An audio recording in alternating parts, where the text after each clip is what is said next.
The Empire had conquered 400 worlds across 3 galaxies. Their warships moved through space like metal shadows, bringing entire civilizations to their knees within days. No species had ever refused their demands. No planet had ever survived resistance. They believed themselves to be the ultimate power in the universe, and history had proven them right every single time.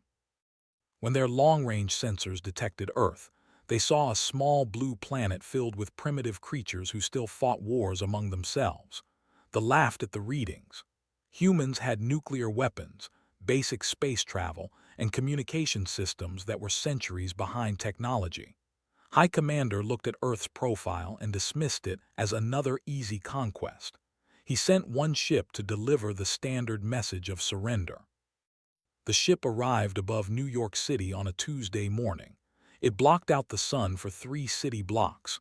People stopped in the streets and stared upward at the massive vessel hovering silently in the sky. Within minutes, every camera on Earth was pointed at it.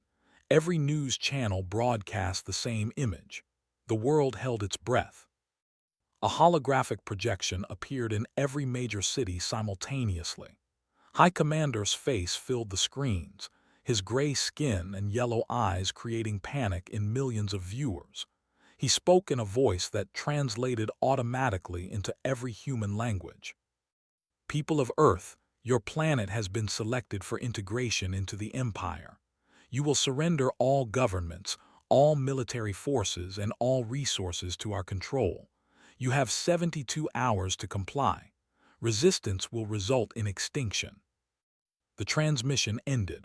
Silence followed for exactly 4 seconds. Then the world erupted into chaos.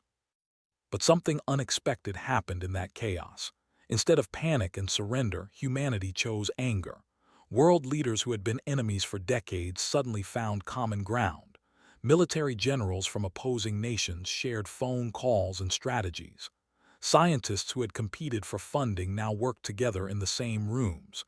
In 72 hours, humans did what many thought impossible. They united.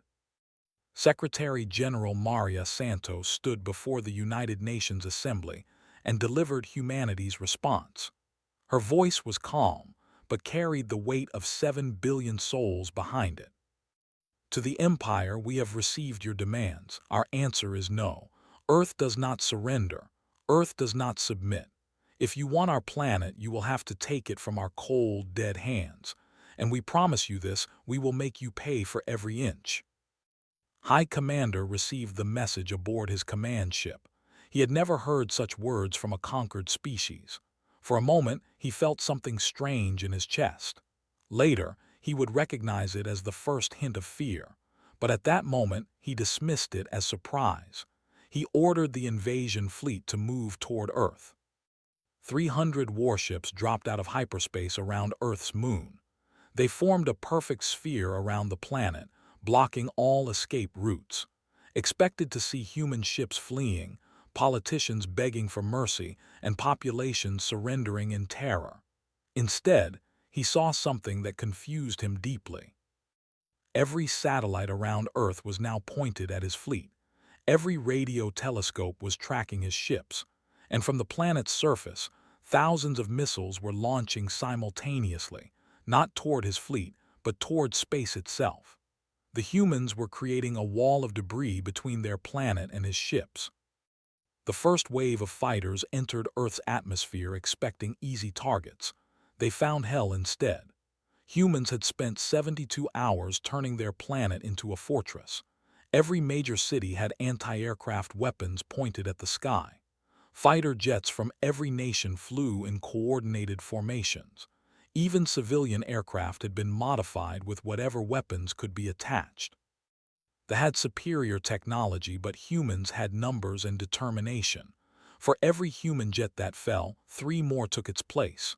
For every city that was bombed, survivors crawled from the rubble and kept fighting. Commanders reported something they had never seen before.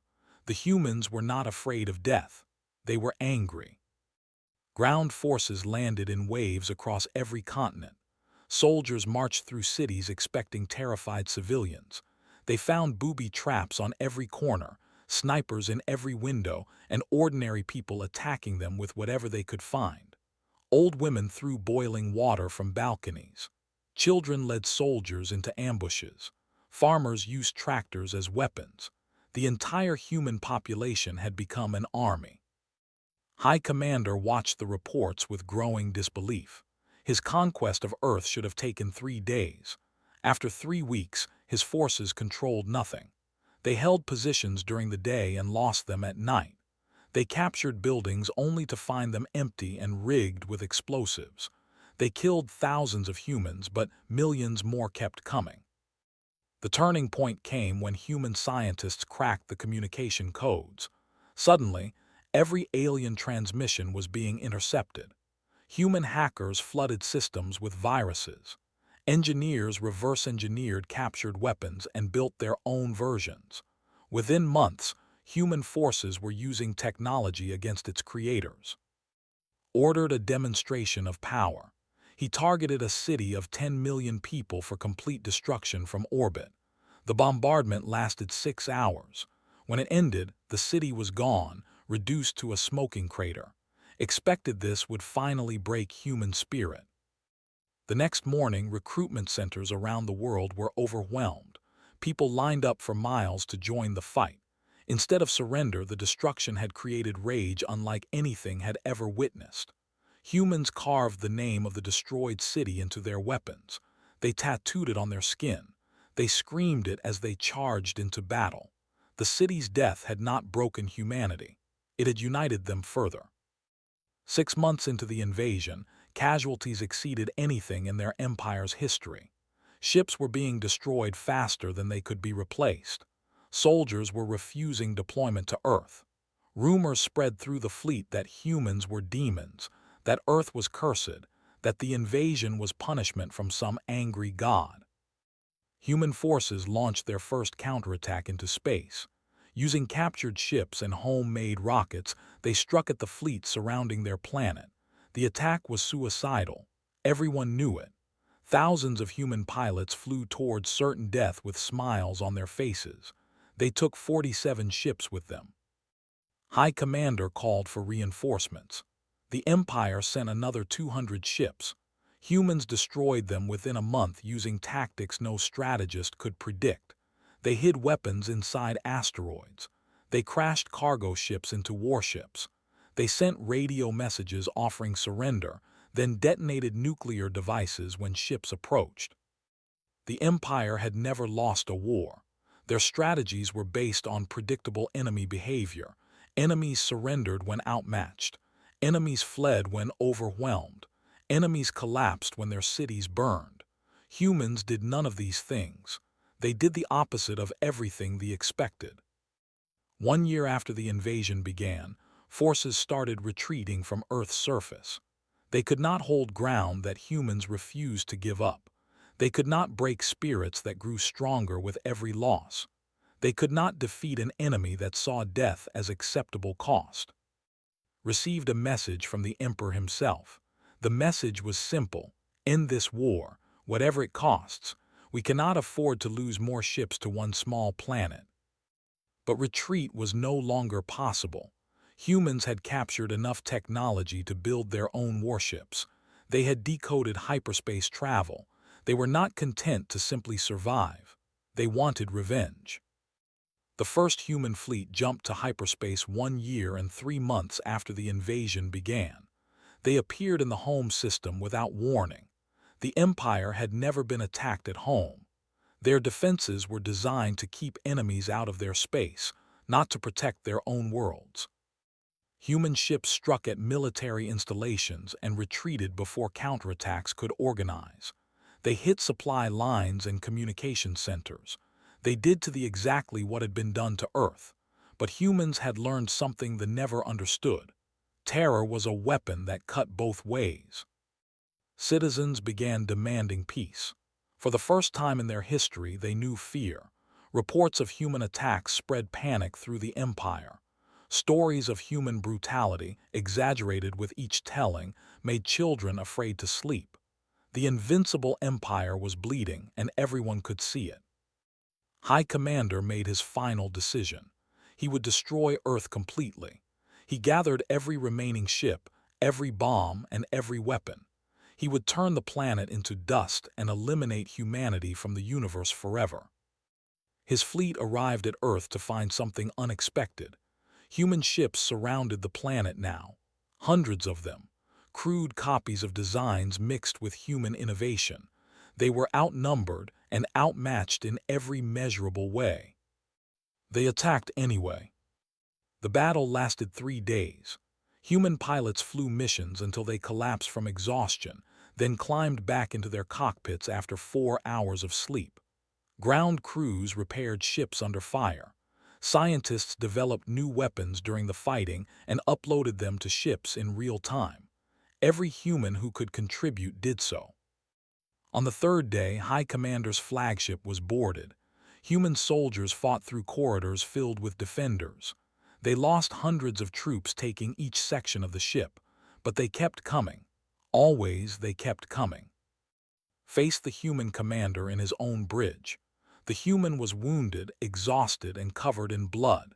He should have been dead 3 times over, but he stood there, weapon raised, with a smile on his damaged face. "You should have done your research," the human said. "We have been fighting each other for 10,000 years. We are very good at it." Died with those words in his ears. His fleet scattered, his empire crumbled, and humanity stood victorious over the greatest military power the universe had ever known. The war changed everything. Other conquered species heard what humans had done. They began their own rebellions. The empire collapsed within a decade, torn apart by the chaos that one small blue planet had started. Humanity expanded into the stars, not as conquerors, but as liberators. They found the species that they had enslaved and helped them rebuild. They shared technology and knowledge freely.